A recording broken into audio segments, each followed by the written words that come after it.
When you live off the grid and something goes wrong, it's up to you to figure out the solution. And here at Kowalski Mountain, we're currently working through one of those problems.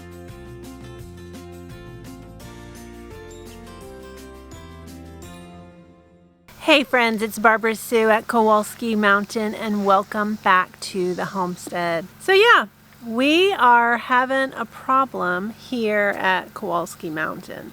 Now, if you've just started following us, you might not know, but we are 100% off-grid.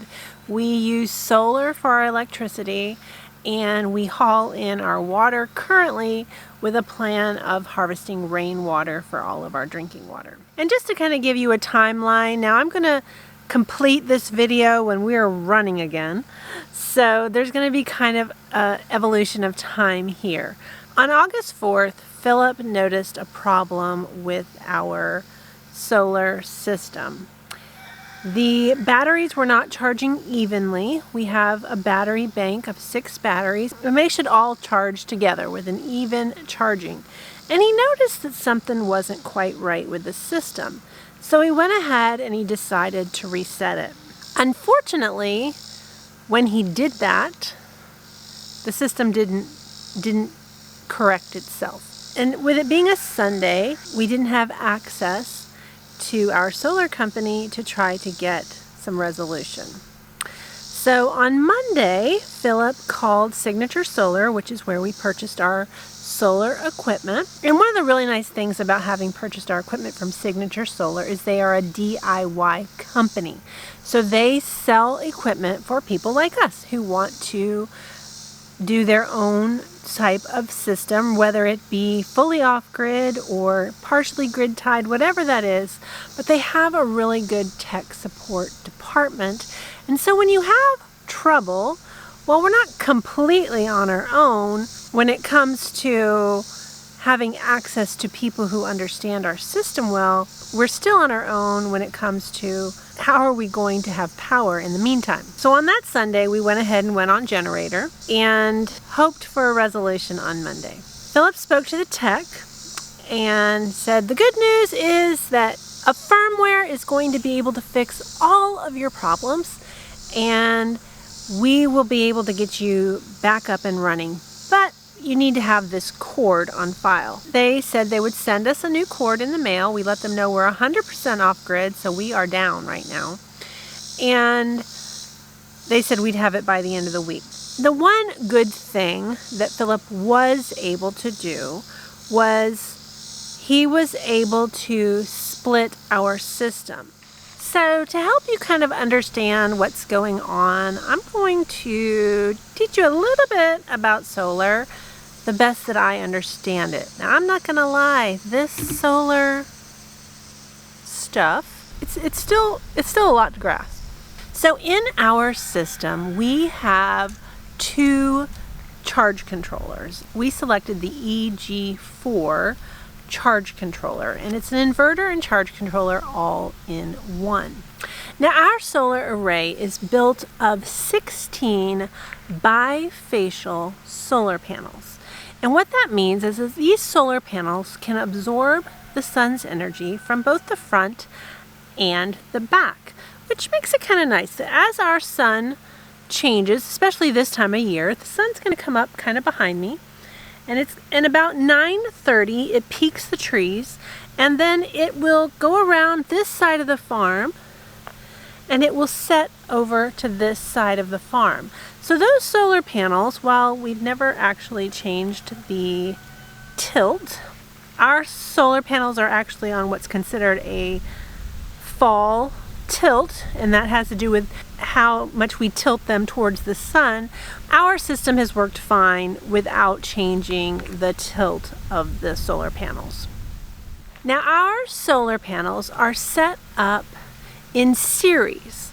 So the bottom solar panels go into one of the charge controllers and the top solar panels go into the other.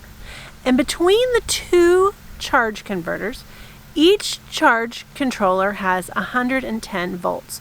So with the 2 put together, we can do 220 volts of power. Now when the system failed, when one of the charge controllers failed and wasn't talking to the rest of the system, that put us into complete failure at that point, and nothing was happening. Now when Philip spoke to the tech at Signature Solar, they were able to help us convert our system so that we could continue using the other half of the system, which basically comes down to settings. So they changed the settings, and so part of the solar panels are still drawing in power, and those are currently charging our freezers. Now, while I would love the RV to be on solar power right now, it is comforting that the freezers are on solar, because we've had beautiful weather this last 10 days or so. So even though we're on generator for the RV, it is a real big benefit that the freezers are on solid power and I don't have to worry about any of my food. The downside with half the system down is that Philip didn't feel that the one charge controller was enough to run the RV. So since this started on August 4th, we have been on generator. Now, if you are watching this video because you are considering living off grid, I want you to hear what I have to say. Always, always, always have a backup plan, because you will need it more often than you might like. So always have a backup plan. Generator is our backup power plan, but we don't just have one. We have multiple generators. So if that generator fails, we still have another option. So we have backups for our backups, and I highly recommend, if you hear nothing else I say to that, have a backup for your backup, always. Now back to understanding the solar system. So to help you understand, and the way I was best able to grasp how a solar system works, I'm going to break it down into some terms that you might better understand. So those solar panels are like a giant catcher's mitt, and all day long they are catching the energy of the sun, but they can't hold on to it. So all they can do is catch what's there, and they can feed it into the system. Now the batteries of the system store the power. Now when you're building a solar system, they have formulas and all these ways that you can figure out how much power you actually use. But it's really not only about what you're using. You need to consider what you need to use for several days, because the point of the battery bank is to save enough energy to last when there's no sunshine. So you really want enough battery storage to save power for multiple days. Now that's one area that our system is a little bit weak in, and not because we don't have adequate battery storage, because we do. We have about 30K of storage, and while that is a huge system, most people that I would tell that to, that I have 30K of storage, would be impressed. That is a lot of power storage. The RV uses a lot of power. So in any type of electrical situation, you have things that are using power even when they're off.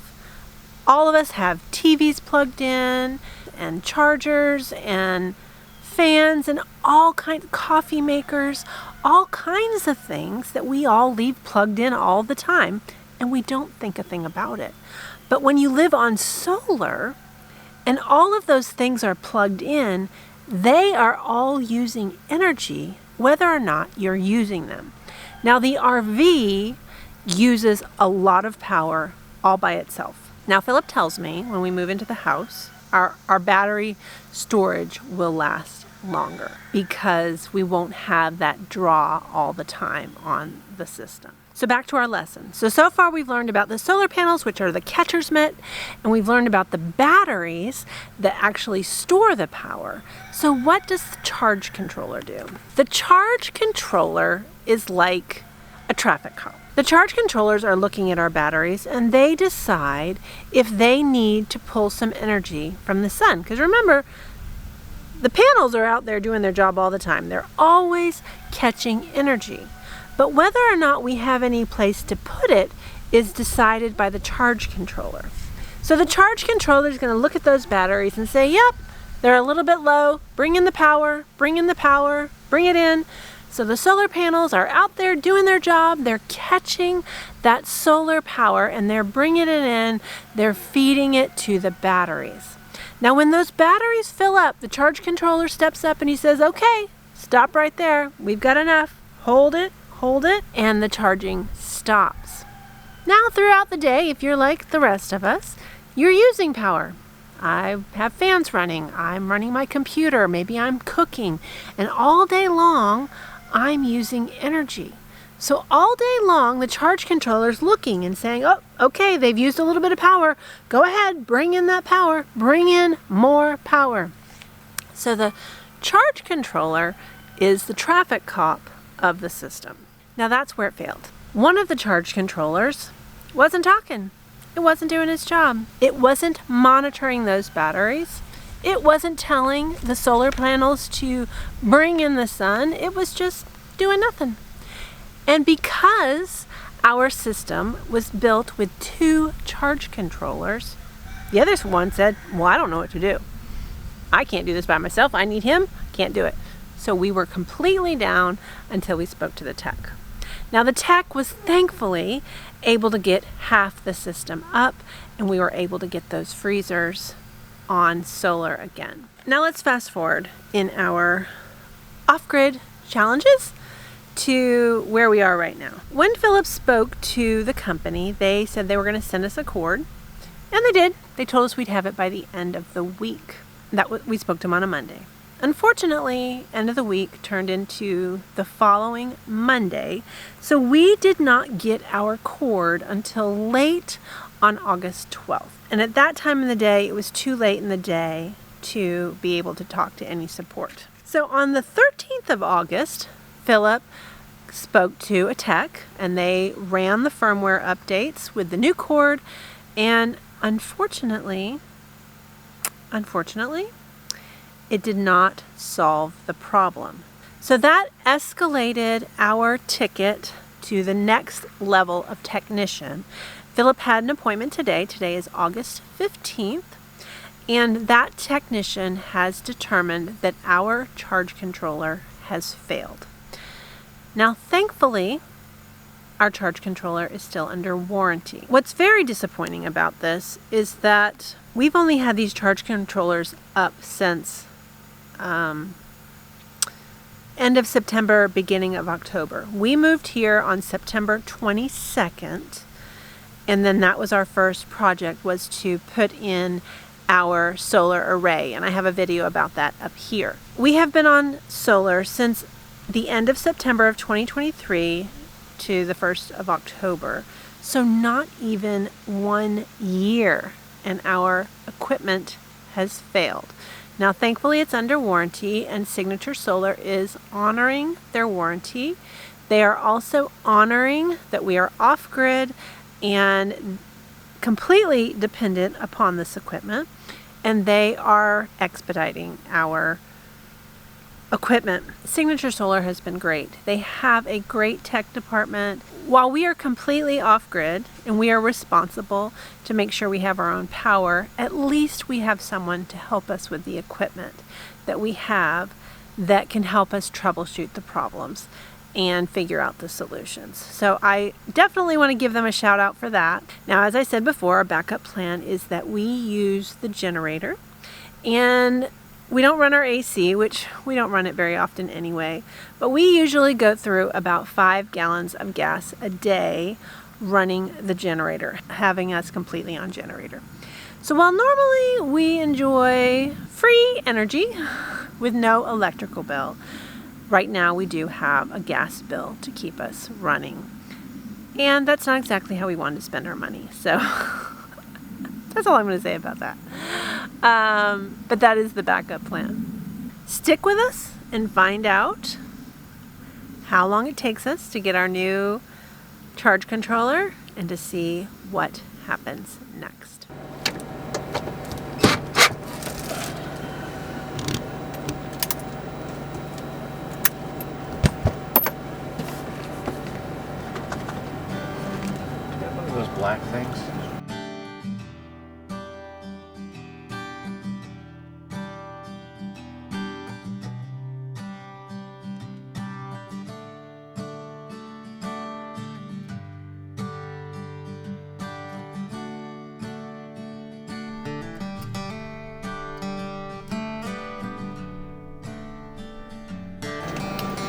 fun be having to get the power back up. Yes.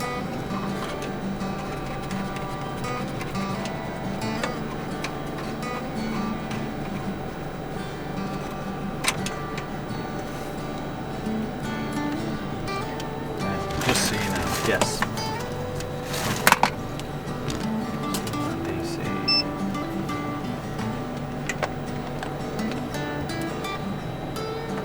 I have a switch and everything on. There's nothing in there.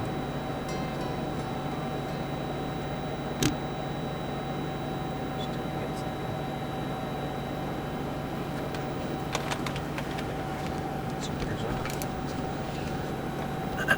It's off? Yeah, it's on.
I can shut the generator off now?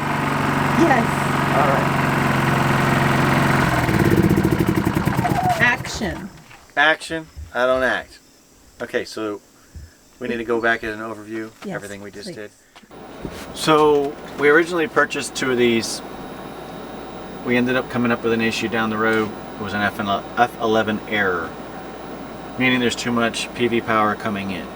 We were well within the range. Only 362 volts coming in, and we could do 500. So there was something going on inside there, and thankfully Peyton, the technician, once I gave her the settings and told her what we were having issues with and showed him the pictures that we had, everything's hooked up fine, nothing had changed since the day we had it, and she assumed that we were probably going to have to change it out because something's going on in the motherboard. And that was a unit that didn't like to keep its settings.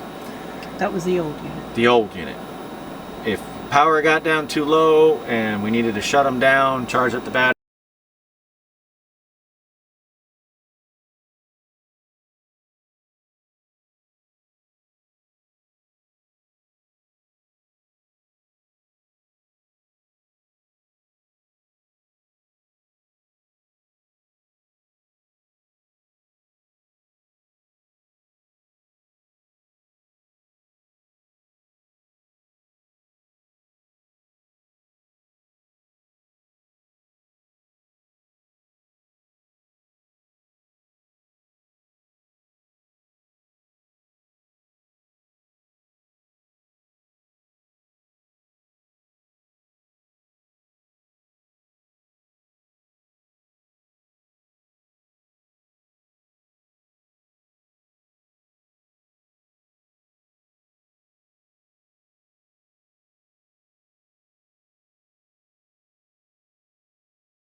We are finally 100% on solar power.